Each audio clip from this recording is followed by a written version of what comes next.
من بخش زیادی از قشنگترین خاطرات زندگیمو با آدمایی ساختم که دیگه نه باهاشون در ارتباطم نه باهاشون حرف میزنم و همین عجیبترین قسمت زندگی من.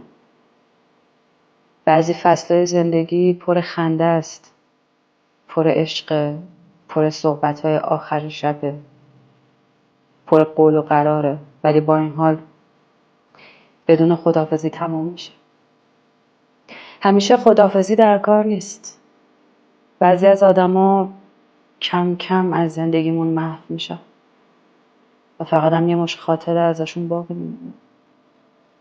دردناکه، واقعا دردناکه. نه به خاطر اینکه فکر کنم همه اون حسا دروغ بوده، نه. دردناکه چون بالاخره باورم شد که اون آدما نیومده بودن واسه اینکه همیشه بمونن. فکرشو بکنید، ما رازامونو با هم دیگه در میون گذاشتیم، کلی قول قرار گذاشتیم راجع به آینده‌ای که هیچ وقت اتفاق نیفتاد، کلی برنامه‌ریزی کردیم و تهش هیچ.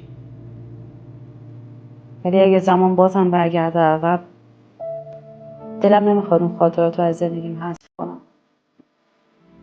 انگار اون آدما اومده بودن تا اون خاطرات قشنگو بسازن و هیچ وقت هم موندگار نشن.